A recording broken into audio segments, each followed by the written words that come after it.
नमस्कार दोस्तों, एक बार फिर आपका जीके एक्सप्रेस में स्वागत है। अजय पूनिया तुम्हारे भाई के साथ आज फिर हम छोटा सा वीडियो बनाएंगे। ज़्यादा लंबे वीडियो में अपलोड नहीं कर पा रहा हूँ। करंट जीके की बात करूंगा, करंट अफेयर्स की बात करूंगा। ऑल इंडिया एग्जाम, कोई एग्जाम हो, आपके लिए बेनिफिट रहेगा, आपके लिए फायदा रहेगा। दोस्तों, हम शुरुआत करते हैं दुनिया के सबसे उम्र दराज प्रधानमंत्री जिसने इस्तीफा दे दिया है। जी हाँ, मैं बात कर रहा हूँ मलेशिया की।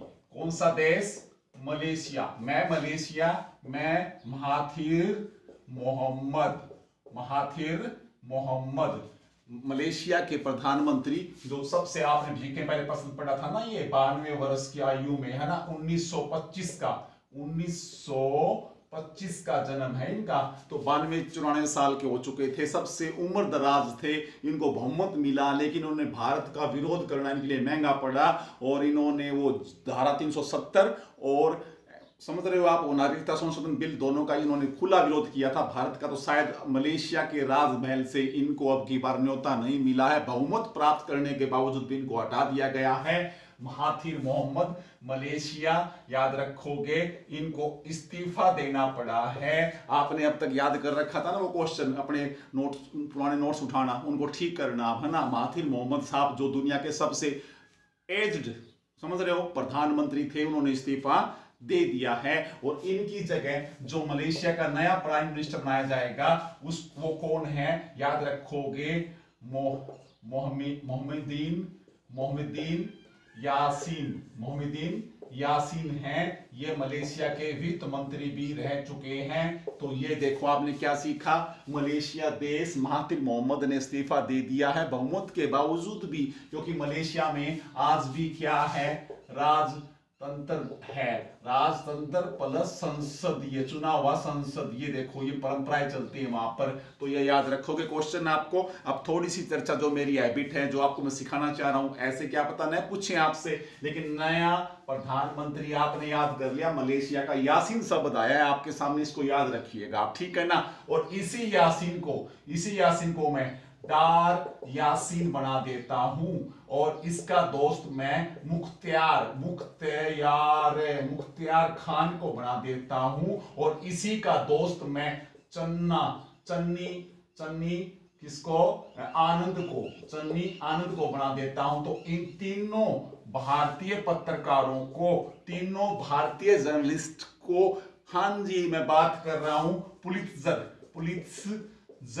पुरस्कार मिला है, घोषणा हो चुकी है। याद रखोगे, इन तीनों पत्रकारों ने जो कश्मीर के अंदर जो कर्फ्यू लगा था 370 के बाद में, इन लोगों की, कश्मीर की फोटोग्राफी, लोगों के बीच रहकर कश्मीर की फोटोग्राफी को दुनिया के सामने, उनकी कैसे जीवन वो जी रहे हैं, उन सब की चीजों को लोगों तक पहुंचाया था तीनों पत्रकारों ने।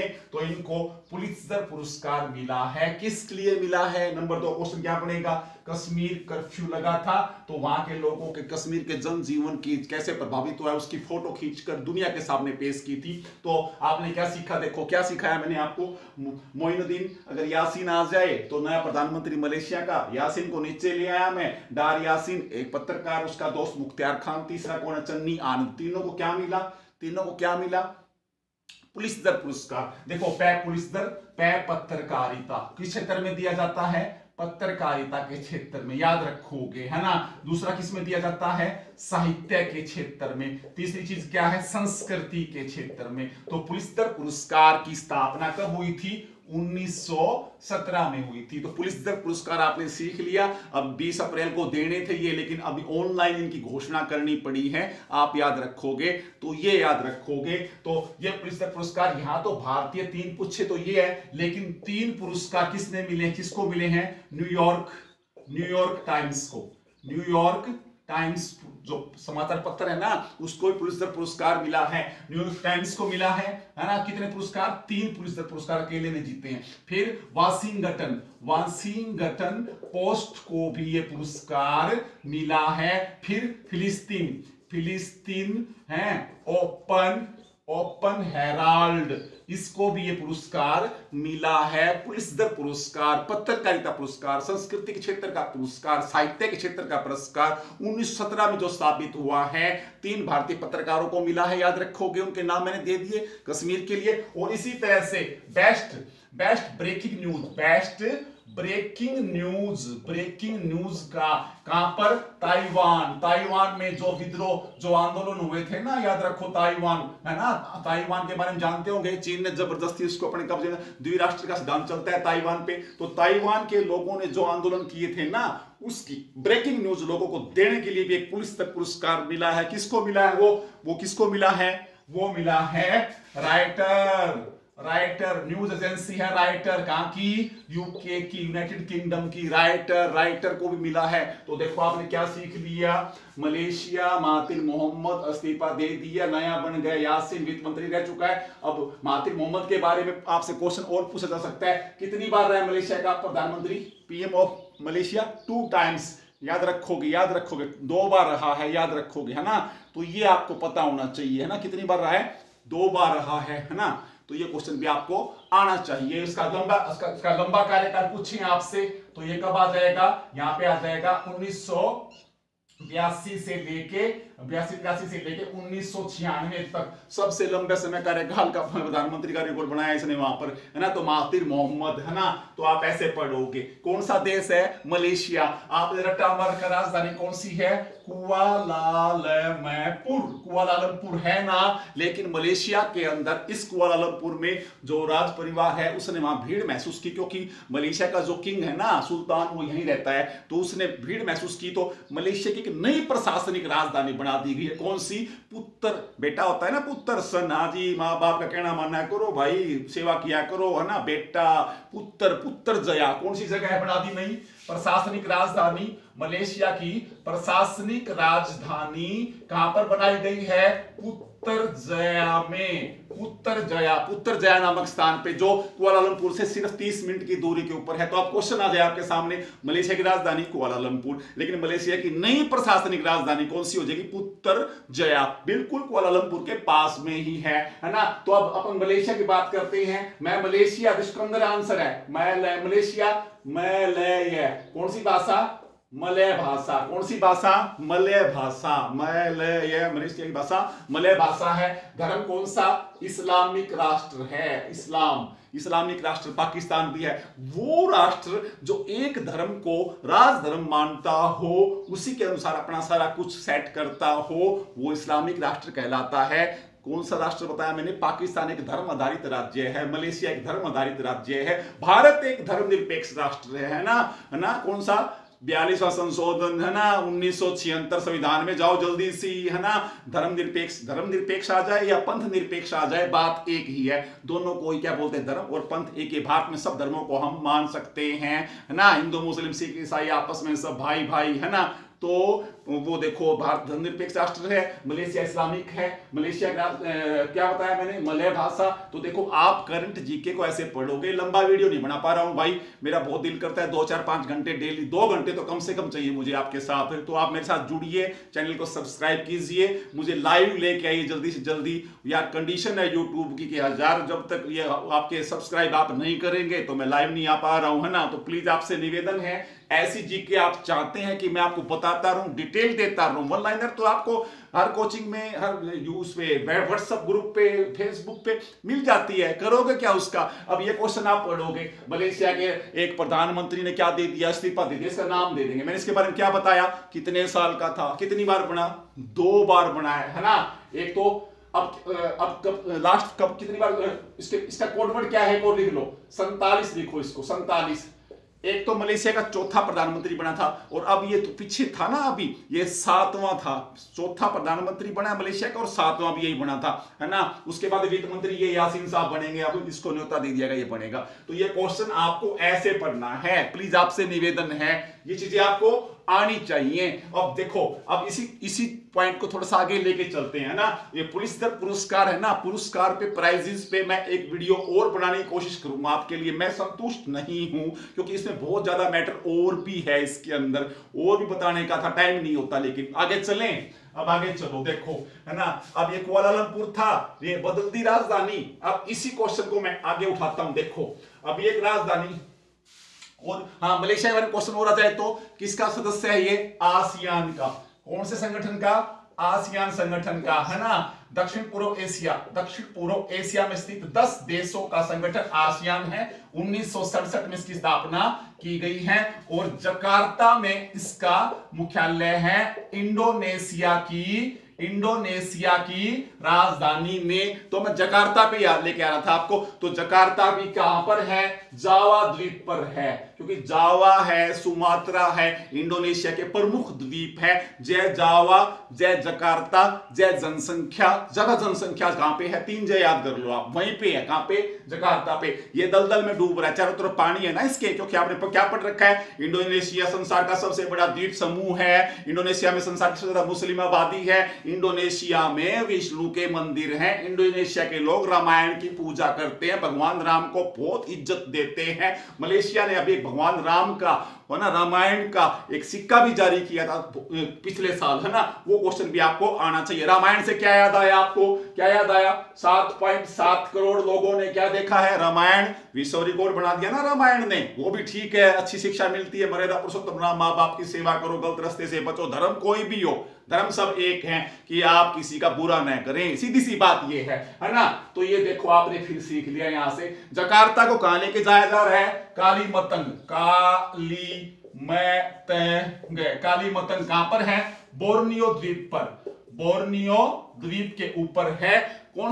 कौन से नंबर का है ये द्वीप संसार में? सबसे बड़ा द्वीप ग्रीनलैंड पढ़ते हो आप? ग्रीनलैंड पढ़ते हो ना, तो मैंने यहां पे लिख दिया ग्रीनलैंड। चर्चा करूंगा आपके साथ, क्योंकि जो मैं बोलूंगा वो मैं आपको बताऊंगा, है ना। तो क्या लिखा मैंने? बोर्नियो द्वीप के ऊपर कालीमतंग स्थान पर इंडोनेशिया की राजधानी को भी स्थानांतरित किया जा रहा है। देखो, एक राजधानी और बदल दी हमने, है ना। और इसी प्रकार अगर आप वापिस इंडिया में आओगे तो अभी क्या सर्वे ऑफ इंडिया ने भारतीय सर्वेक्षण जो विभाग है उसने क्या किया?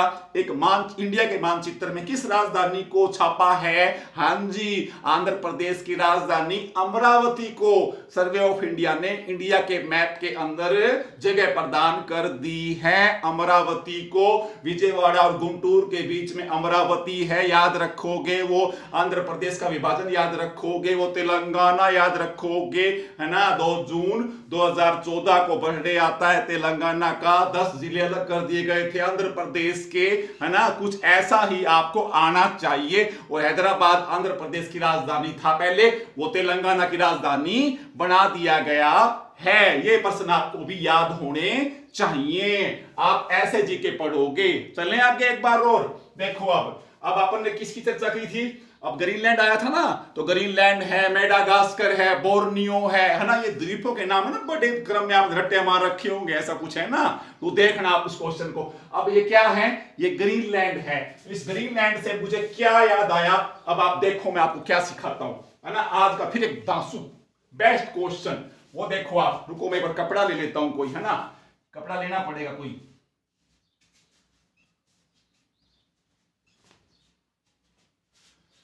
कोई जस्टर तो है नहीं गांव में भाई, देसी कपड़ा है। टी शर्ट फाड़ रखी है मैंने टी शर्ट फाड़ दी आपके लिए मेरी। देखो, टी शर्ट से ही कर रहा हूं मैं, है ना। तो देखो तो ये क्या लिखा है यहाँ पे मैंने? ग्रीनलैंड, है ना। आप क्या पढ़ते हो ग्रीनलैंड को? डेनमार्क। ग्रीनलैंड डेनमार्क देश के आधिपत्य में है। एक क्वेश्चन हो गया, है ना। डेनमार्क की राजधानी क्या है? कोपेनहेगन। इसको बाद में करेंगे, रोको एक बार। राष्ट्र ध्वज अपनाने वाला पहला देश भी डेनमार्क है, याद रखोगे, है ना। पर्यावरण का सम्मेलन भी उसकी राजधानी कोपेनहेगन में हुआ था। प्रथम पर्यावरण सम्मेलन पूछे तो कहां पर हुआ था? स्टॉकहोम 1972 में, है। स्टॉकहोम पर पर्यावरण, है ना। देखो मेरे को कितने याद आ रहे हैं। फिर मुझे वो आ गया रियो दी जेनेरो वाला, कौन सा? पृथ्वी सम्मेलन, ब्राजील। यहाँ पे क्या लिख दिया मैंने? ब्राजील का नया राजदूत, नया क्वेश्चन सुरेश रेड्डी लिखो। सुरेश सुरेश रेड्डी जी को, सुरेश रेड्डी को ब्राजील का नया राजदूत नियुक्त कर दिया है भारत ने। ये क्वेश्चन भी आपने, देखो मेरे मुंह में जो आ रहा है ना, जहां से आ रहा है उसके कोई आंसर, कोई क्वेश्चन, कोई आंसर, रट्टे नहीं लगाने, रटना नहीं है आपको जी, कैसे नहीं आएगी आपको। तो क्या हो गया, ब्राजील का राजदूत कौन, सुरेश रेड्डी। आसान क्वेश्चन है, कर दिया आपने। ब्राजील राजधानी कौन सी है, ब्रासीलिया, ब्रासीलिया, ब्रासीलिया। रेडवुड के वृक्ष हैं वहां पे, रेडवुड के वृक्ष हैं ब्राजील के, पेड़ के नाम पर, बहुत सारे पेड़ हैं वहां पे, तो पेड़ के नाम पर क्या पड़ गया, ब्रासीलिया, ब्राजीलिया, ब्रासीलिया, है ना। तो ये क्वेश्चन भी आपने पढ़ दिया है ना। और ब्राजील का कौन था, बोल्सोनेरो, बोल्सोनेरो राष्ट्रपति आया था ना, याद करो। देखो मैं कैसे, मेरे को एकदम याद आ रहे हैं। ब्राजील का बोल्सोनेरो गणतंत्र दिवस में मुख्य अतिथि था ना भारत का, हाँ वो प्रश्न पूछे तो वो भी आपको याद है। ऐसे देखो जहां जाओ ऐसे। तो ग्रीनलैंड को डेनमार्क है, डेनमार्क के साथ मैंने क्या जोड़ दिया, नार्वे, नार्वे के साथ मैंने क्या जोड़ दिया, स्वीडन, स्वीडन के साथ मैंने क्या जोड़ दिया, आयरलैंड, आयरलैंड है ना, आयरलैंड, आइसलैंड, सॉरी आइसलैंड। फिर मैंने क्या जोड़ दिया यहाँ पे, यूएसए, यूएसए कौन सा भाग, अलास्का, अलास्का। फिर मैंने क्या जोड़ दिया यहाँ पे, एक और कनाडा, कनाडा। फिर मैंने क्या जोड़ दिया, रूस, रूस, रूस।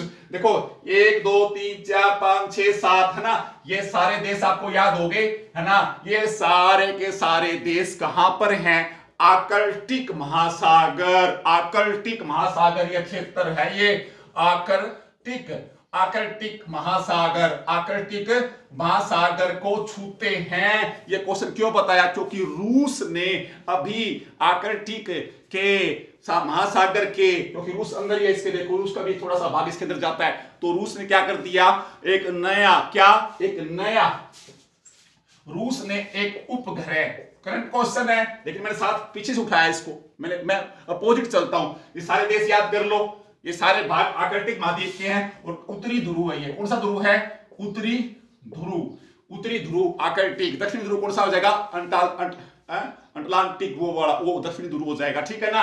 तो उपग्रह का नाम क्या है, आर्कटिक, जो मैंने लिखा है ना, आर्कटिक के ऊपर लिख दो Arktika, Arktika M, Arktika M, Arktika M उपग्रह रूस ने लॉन्च करने की तैयारी कर ली है, जो क्या करेगा, याद रखोगे, पृथ्वी के याद रखोगे उच्च अक्षांशीय, उच्च अक्षांशीय, उच्च अक्षांशीय क्षेत्रों को, पृथ्वी के उच्च अक्षांशीय क्षेत्रों में इस अर्टिका एम को लॉन्च किया जाएगा। याद रखोगे रूस देश के द्वारा किस महासागर का, किस जलवायु का अध्ययन करने के लिए, आर्कटिक। और जैसे आर्कटिक में आया, मुझे क्या याद आया, भारत का हिमाद्री, क्या याद आया, हिमाद्री। हमारा भी तो वहां पे एक, वो आपको पता है अध्ययन केंद्र है हिमाद्री।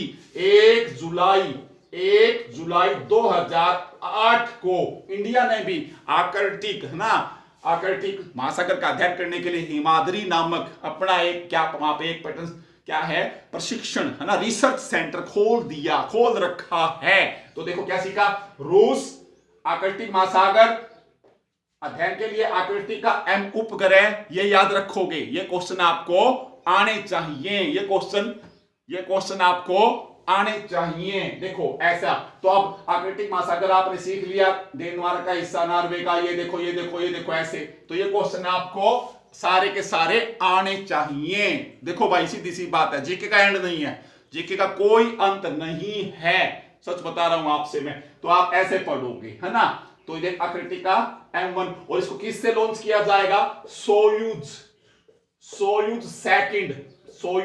सेकंड, रूस का जो रॉकेट लॉन्चर है ना, रूस का जो रशिया का रॉकेट लॉन्चर है, वो क्या है, सोयूज 2, इसके द्वारा इस आर्कटिका को क्या किया जाएगा, लॉन्च किया जाएगा, है ना। देखो अब ये ऐसे बात आई, तो अभी इसी चीज का छोटा सा क्वेश्चन एक और कर ले, नया वाला। तो क्या हुआ, इसके मैंने क्या लिख दिया, नासा ने भी क्या बनाया है, एक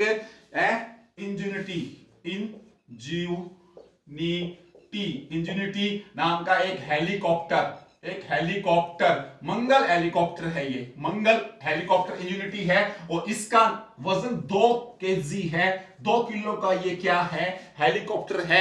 और इसके लिए एक उपग्रह का नाम, हेलीकॉप्टर का नाम बताओ। एक है ना tell me the helicopters name के नाम से एक प्रतियोगिता हुई, तो उसमें अपने आपको पता है इंडियन किसी को जान, 17 साल की लड़की है हमारी, एक है ना वनिता, वनिता रूपाणी भारतवंशी, भारतवंशी, इसने नाम दिया है ये हेलीकॉप्टर का नाम। मंगल हेलीकॉप्टर नासा ने बनाया है, 2 किलो का है जी, याद रखोगे है ना। 30 दिन एकल खिड़की इसमें ऐसी स्थापित की गई है कि 30 दिन तक ये ऊपर जाके चीजों का अध्ययन कर सकता है। और इसका नाम किसने दिया, वनिता रूपाणी, भारतवंशी, हिंदुस्तान जिंदाबाद। और इसका नाम क्या है हेलीकॉप्टर का, इंजुनिटी, इंजुनिटी। ये देखो आपने एक और पढ़ दिया है ना, नासा आया, आपने रट्टे लगा रखी। करंट क्वेश्चन दे रहा हूं सारे, पीछे भी आगे भी सारा कुछ नया पुराना सब मिलेगा आपको। तो क्या हो गया, नासा, नासा की स्थापना आप 1958 में पढ़ते हो ना। तो राष्ट्रपति कौन था, आइजनहावर।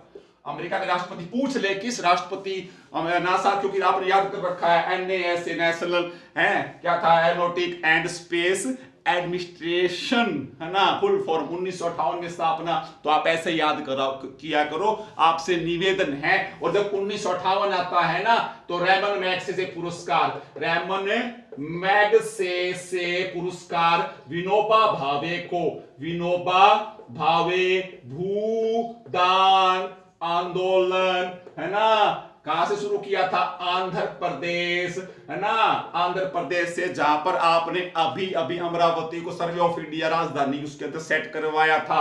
तो ए देखो ऐसे पढ़ना है ना। तो ये चीजें आपकी सारी की सारी तैयार होनी चाहिए, सीधी सी बात है। तैयारी अच्छी होगी तो भी सब कुछ आएगा भैया आपको, है ना। तो आप देखो, अब कितना मैटर है बोर्ड के ऊपर। अब आप कहीं से इसको चाहो ना वहीं से फिर स्टार्ट कर सकते हो, आपकी मर्जी रहेगी, ऐसा कुछ आना चाहिए आपको, है ना। तो चलो आगे चलते हैं। चलो देखो मैं बताता हूं कैसे सीखते हैं। देखो ये यहाँ पे आनंद है ना, इसी आनंद को मैंने क्या बना दिया, आनंद भवन। लाइट गई भाई, एक सेकंड रुको, मैं दरवाजा खोलता हूं, है ना।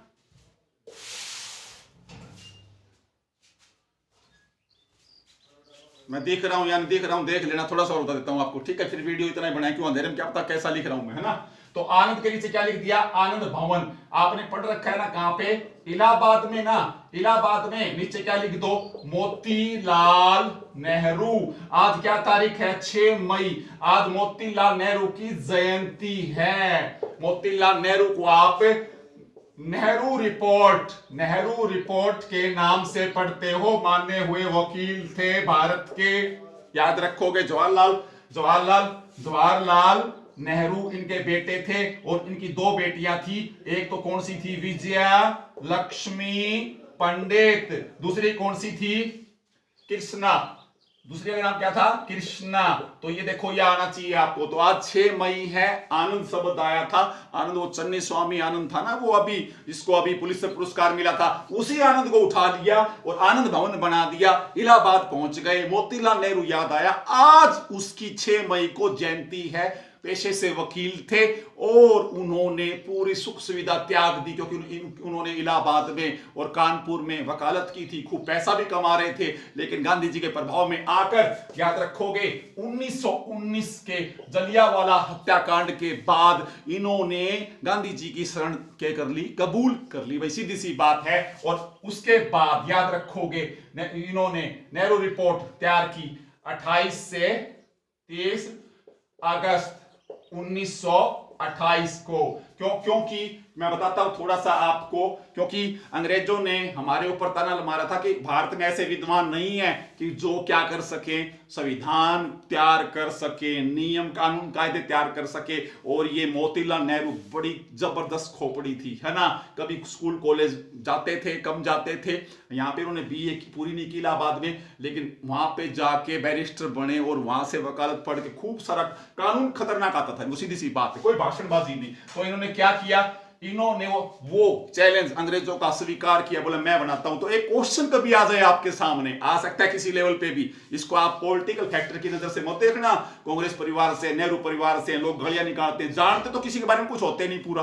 तो इन्होंने क्या किया, सुन लो ध्यान से, इन्होंने क्या किया, मोतीलाल नेहरू जी ने वो पर्सन आ जाए, संविधान बनाने वाला प्रथम युवक, भारत में संविधान बनाने वाला प्रथम युवक, संविधान का प्रारूप बनाने की कोशिश करने वाला, रचना स्ट्रक्चर तैयार करने वाला किसी जमाने में पहला व्यक्ति कौन है, मोतीलाल नेहरू। नेहरू रिपोर्ट हो रही है, ये तैयार, याद रखोगे आप, कोई बताएगा नहीं आपको, ये क्वेश्चन पेपर में आते हैं, HCS IAS है ना, ऊपर से लेकर नीचे तक आपको आने चाहिए।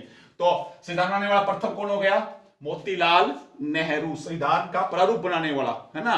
फिर लेकिन इनसे गलती क्या होगी, अब देखो नेहरू रिपोर्ट में नंबर 1 क्या कर दिया इन्होंने, डोमिनियन अधिगण राज्य, डोमिनियन स्टेट, है ना। नंबर 2 क्या कर दिया इन्होंने, नंबर 2 है ना, क्या कर दिया, बोलो, आते होंगे तो, नहीं आते, बोल तो नहीं हो रहे हो ना, देखो मैं बताता हूं आपको। डोमिनियन स्टेट की इन्होंने मांग की, फिर क्या क्या किया, सांप्रदायिक, है ना, सांप्रदायिक आधार पर चुनाव इन्होंने कहा बंद होने चाहिए, ये भी इन्होंने कहा, ठीक है। और फिर उन्होंने क्या कहा, उत्तरदायी सरकार बननी चाहिए, सीधी सी बात है, ठीक है। फिर उन्होंने क्या किया कि जो विभाजन है ना, कैसे कैसे, कौन सा विभाजन, जो केंद्र और जो राज्य हैं इनका विभाजन, शक्ति का बंटवारा भी होना चाहिए, सब बातें सही चल रही थी, ठीक है ना। और जब नेहरू रिपोर्ट की बात चलती है ना, तो इसमें नेहरू जी, मोतीलाल नेहरू तो इसके अध्यक्ष थे, और इसमें 8 सदस्य और थे। इन 8 सदस्य में सुभाष चंद्र बोस, उसके अलावा 2 मुस्लिम सदस्य पूछते हैं कई बार, नेहरू रिपोर्ट में कितने मुस्लिम सदस्य थे, 2 थे। फिर सुभाष चंद्र बोस क्या इस समिति के अंदर शामिल थे, आप कहोगे जी हाँ। फिर आपसे पूछेंगे मोतीलाल नेहरू की जो नेहरू रिपोर्ट थी, जो समिति बनी थी, जिसने ये स्ट्रक्चर तैयार किया था, ये नियम तैयार किए थे, क्या उसमें जवाहरलाल नेहरू भी शामिल थे, आप कहोगे थे, सचिव के पद पर थे, सेक्रेटरी थे इसके अंदर। देखो काफी चीजें हैं, लेकिन इस चीज के अंदर इसका विरोध कर दिया किसने, जिन्ना साहब ने विरोध कर दिया। तो फिर वो जिन्ना की 14 सूत्री मांग उन्होंने निकाल, है ना, उस तरह सिख नाराज हो गए, है ना। कुल मिला के कोशिश अच्छी थी, तो आप इसे मान सकते हैं, है ना। और भारत के लिए एक संविधान सभा होनी चाहिए, किसने कहा था, बता सकते हो, MN रॉय, मनविंदर नाथ रॉय, हाँ जी MN रॉय। ये देखो, तो भाई लाइट है नहीं, आज इतना काफी, एक बार छोटी वीडियो बनाई है, करंट है, करंट, आप ये मत सोचो कि करंट की वीडियो है ये, जीके कभी भी बाउंड नहीं होती, जीके आपको हर चीज, आप देखो आज एक वर्ड उठाया था, कहां से कहां, नया पुराना सब कुछ आपको मिलेगा। तो मिलते हैं कल फिर एक वीडियो के साथ। और मैं अभी राजस्थान के जो मेरे भाई बहन सुन रहे हैं, तो उनके लिए एक छोटा सा जिला 10 मिनट के अंदर को करने की कोशिश करूंगा, उसको आप स्वीकार कीजिए। और उसके अलावा मैं इंडियन पॉलिटी या भारतीय अर्थव्यवस्था राजनीति विज्ञान की बात करते हैं, तो कोई टॉपिक वहां से उठा के आपके सामने पेश करूंगा। चैनल अच्छा लगे तो सब्सक्राइब करो भाई, और जल्दी से जल्दी 1000 का आंकड़ा पार करवाओ, ताकि मैं लाइव आ सकूं, आपसे जुड़ सकूं, और लंबी वीडियो लाइव स्ट्रीम में आपको दे सकूं। आपका भाई अजय पुनिया आपके साथ है। जय हिंद, जय भारत।